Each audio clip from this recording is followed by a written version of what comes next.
On va prendre Marius Moubalama sur cette même question. On parle de l'Union sacrée. Marius Moubalama, vous êtes sans ignorer que en fait, c'est l'Union sacrée qui dirige la République démocratique du Congo parce que le présidium est composé de hautes personnalités des différents regroupements qui composent le gouvernement de la République. Imminente sortie d'ici vendredi. Est-ce le président le rassemble justement pour anticiper sur les frustrations? Êtes-vous d'accord qu'il y ait de frustrations au regard de ce qu'on a vu après la sortie des ordonnances nommant à la présidence et autres institutions? Monsieur Edi Kaniki, une fois de plus, je suis sidéré, je suis dessus et révolté même. Voilà comment est-ce que la classe politique congolaise nous détourne sur des questions plus importantes. Même vous, Edi Kaniki, cette classe-là vous a détourné des questions plus importantes que ce que nous sommes en train de vivre aujourd'hui. Union sacrée, gouvernement et tout. Ce gouvernement, le nouveau gouvernement, viendra répondre à quel problème? Le pays est dans quelle situation aujourd'hui pour que leur... Parce qu'à ce moment ici, tout leur être, toute leur intelligence est tournée vers un nouveau gouvernement. Tout le monde cherche par comment entrer dans le gouvernement. Dans l'entretemps, Nanga.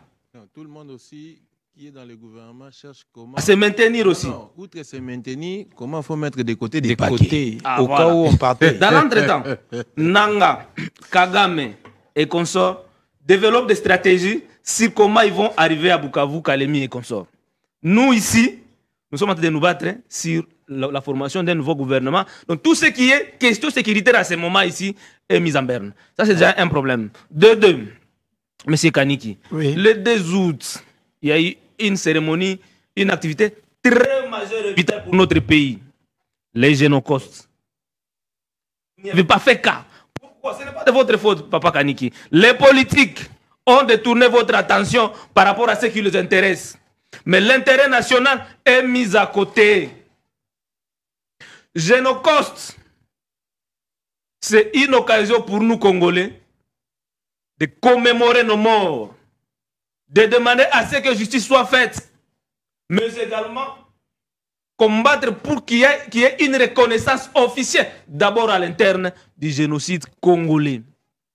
Pendant tout le temps que Kabila a été au pouvoir, il n'a jamais reconnu qu'il y a eu génocide dans notre pays. Or, tout ce que nous avions connu dans ce pays allait dans le sens, tous les morts, c'est pour, par exemple, éliminer une ethnie, éliminer un groupe religieux, et ce sont des caractères pour qualifier d'un meurtre des génocides.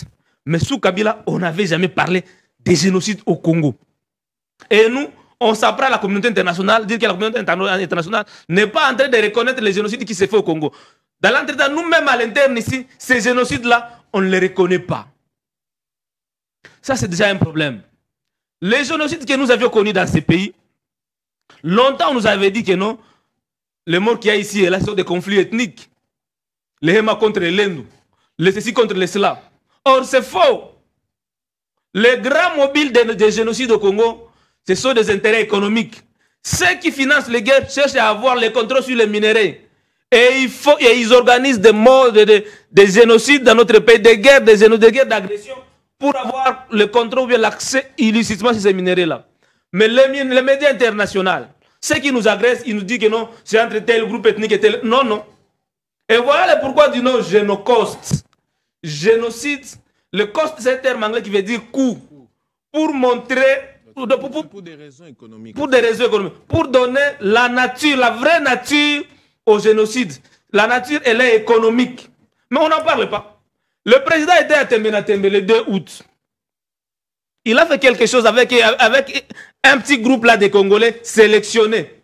Un petit groupe. Le président de la République démocratique du Congo, Félix Tshisekedi, a appelé le samedi 2 août à Tembe justement à un sursaut de conscience face à la persistance de violences dans l'est du pays lors de la cérémonie officielle de commémoration de la journée nationale des génocostes organisée à Kinshasa, citant le rapport mapping de Nations Unies et les travaux d'experts congolais. Félix Tshisekedi a affirmé que de communautés entières ont été ciblées, parfois jusqu'à l'extermination. Voilà, c'est ça le génocide. Monsieur Kaniki, c'est ce qu'on a fait.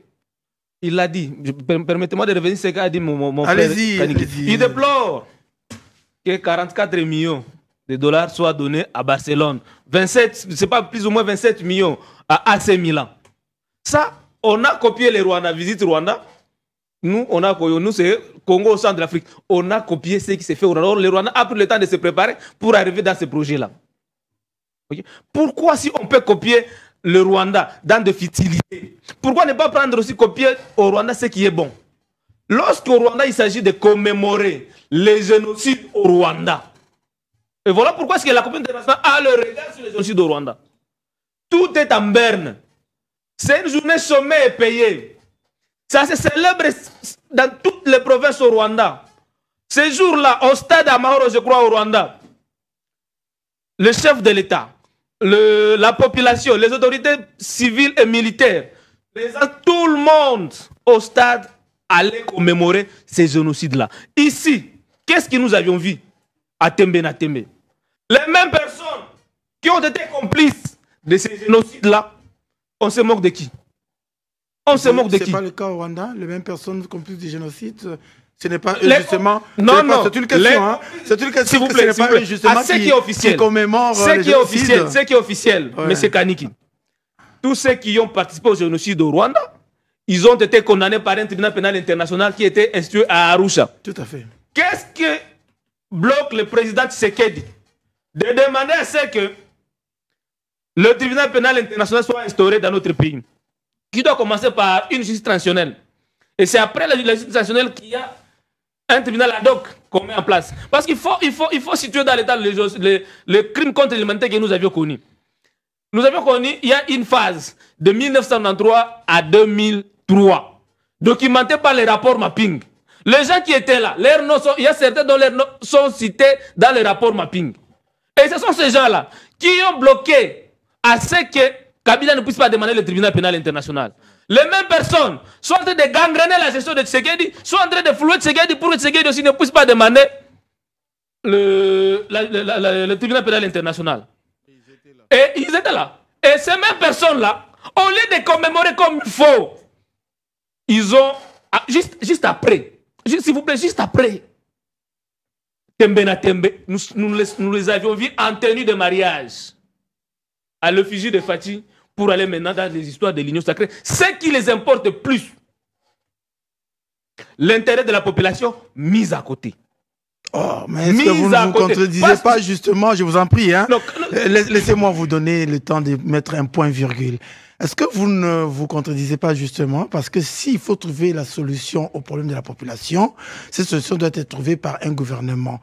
Et si un gouvernement doit trouver la solution, on doit restructurer justement ces gouvernements pour que le tête dont vous parlez ne puisse pas s'y retrouver et qu'on ait un gouvernement qui finalement va travailler à l'avantage de la population. Est-ce que je me trompe? Nous avions cru que l'avènement de Madame Soumine à la primature avec son gouvernement allait améliorer les conditions de vie des Congolais.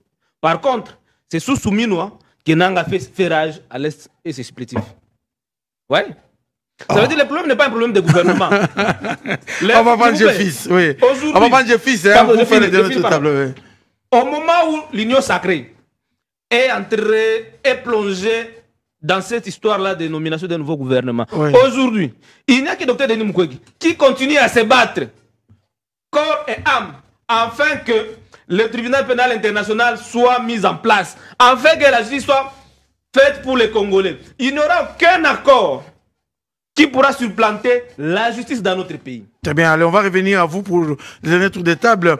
Jeffis Nzinga, vous avez suivi Moubalama, qui n'est pas d'accord. Bon, enfin, pour lui, c'est un passe-temps. José aussi l'attend. Hein.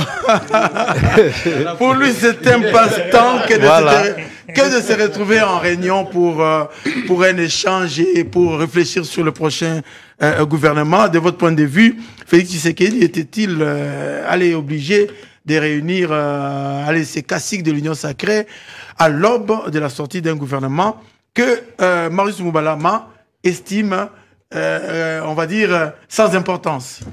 Ok, merci pour la parole. Je sens que ça va dans tous les sens. On va essayer de mettre de l'eau dans le vin. J'ai parlé des réservistes avant d'entamer à la question. J'ai reçu quelques réservistes qui sont venus me parler. Après m'avoir entendu parler d'eux ici, ils ont aussi soumis leurs problèmes, ou alors là-bas aussi il y a des frustrations. Ils voient que le cas de ce qu'ils appelaient jadis M24 devenu M25, il ne s'agit pas de milice, soyez-en apaisés. Il s'agit de magistrats promotion 2024 qui ont été nommés en 2025, qui fait de promotion 2025. Et ce dernier, depuis, sont à la maison attendant être convoqués. Depuis 2 ans. Oui, être convoqués, 3 ans. 3 ans. Depuis le concours, être convoqués